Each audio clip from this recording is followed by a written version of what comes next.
Hello everyone, welcome to the Code Odyssey. I'm your guide through Rust, one of the most loved and most misunderstood programming languages out there. Let's get into it.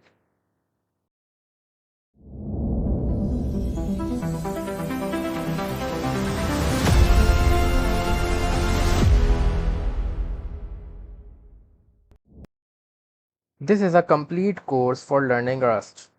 From the very first line of code you write to building real concurrent networked software. It's built around one idea. Every chapter exists because the chapter before it created a problem that needed solving. Nothing here is taught just because it's next on the list. You'll feel the need for an idea before you are given the tool for it. Let's walk through why each chapter is where it is. So, Chapter 1, Setup and First Programs. We start with installation, your first program, variables, and basic types. But really, this chapter has one job: to plant the question, why does Rust even exist? Most serious software bugs trace back to memory, using something after it's gone, two things touching the same data at once. Rust catches those at compile time instead of letting them become 2 a.m. production fires. This chapter gets your hands on the keyboard and gets you comfortable reading a compiler error without panicking, because that skill is used in literally every chapter that follows. Chapter 2: Control Flow and Functions. However, we cover if, loops, and functions. But the real lesson is that Rust treats almost everything as an expression that produces a value. That one quirk explains a huge number of confusing beginner errors later on. So we get it out of the way early while the stakes are still low. Chapter 3: Ownership. This is the chapter the whole book pivots around. We don't open with rules. We open with a story about two roommates and a storage unit key, because that's genuinely the bug ownership exists to prevent. Once you feel why the problem is real, the three rules of ownership stop looking like arbitrary restrictions and start looking like the obvious answer. Every later chapter, borrowing, structs, even concurrency, is ownership being applied to a new situation. Skip understanding this, and everything after becomes memorization instead of logic. Chapter 4: Borrowing, Slices, and Structs. Chapter 3 leaves you with a real frustration. You have to keep handing ownership back out of every function just to keep using a value. This chapter is the payoff. References let you borrow instead.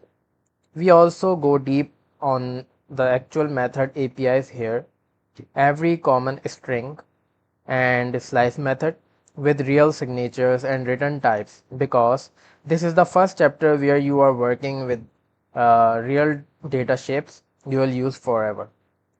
Then structs, so you can finally model your own data instead of just using the language's built-in types.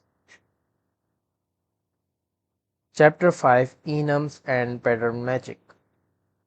Structs model this and that. Enums model this or that.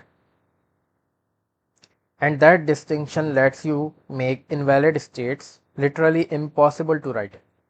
This is also where option and result show up properly, with full method catalogs, because Rust has no null and you need fluency with a value or the absence of one before error handling can make sense in the next chapter. Collection. Chapter 6: Collection. Okay. VC string, hash map, hash set, VCDQ, and this time not just the concepts but the comprehensive method surface for each one. This chapter exists because by now you have real data to organize, and which collection and which method on it is a question you'll ask yourself in nearly every programs you ever write in Rust. We go deep here on purpose. This is reference material you'll come back to constantly. Chapter 7, Error Handling. Up now errors got a passing mention. Now they get the real treatment: panics versus recoverable errors. The question mark operator and writing your own error types. This sits right after collections because real programs built on real data fail in real ways. Files don't exist, input is malformed, and you need a principled way to handle that before you start building anything serious. Generics and traits. Chapter 8. We open this chapter with duplicated tool. The same function copy pasted for 3 different types, specifically so the pane is fresh before we hand you the fix. Generics remove the duplication. Traits answer a different question: how do you write the one function that works on different types that merely behave similarly? This is where Rust polymorphism lives, and it's foundational for everything from here to the end of this course. Chapter 9, Lifetime and Modules. Lifetimes have been quietly working in the background since chapter 4. Every time the compiler refused to let you return a dangling reference, this chapter finally names that mechanism and shows you when you have to spell it out yourself, which is rarer than people expect. We pair it with modules because by this point your projects are big enough that everything in one file has started to genuinely hurt, and it's the natural moment to learn how Rust organizes larger code bases. So, chapter 10 is testing iterators and closures. 3 ideas, one chapter because they reinforces each other. Testing teaches you to verify your code instead of just hoping it works. Closures are small inline functions that can capture their surroundings, and iterators, covered here with a genuinely comprehensive method reference, 40 plus methods, are where closures actually get used in practice.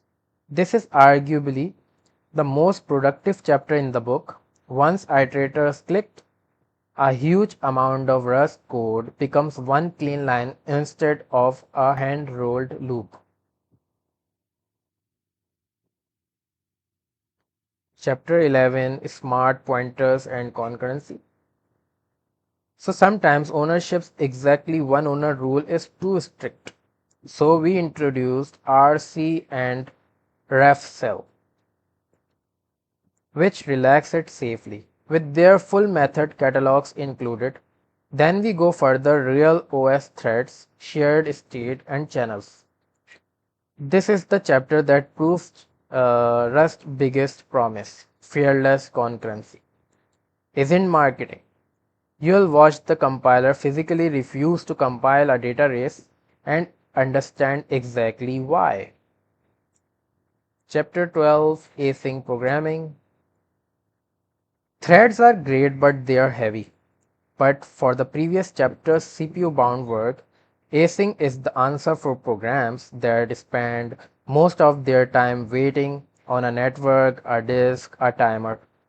This chapter exists specifically to give you the second half of the concurrency story and to make sure you know which tool, threads, or async fits which problem. Chapter 13, Unsafe Macros and the Ecosystem. By now you understand Rust's safety guarantee well enough to appreciate what unsafe actually opts out of, and just as importantly, how narrow that opt-out really is. We pair this macros and read more than written. and a tour of the real world creates Surday, Clap, and this error. That most production Rust is actually built on. This chapter exists to connect everything you have learned to the ecosystem you will actually work in. Capstone Project, Chapter 14 and the last chapter. No new theory.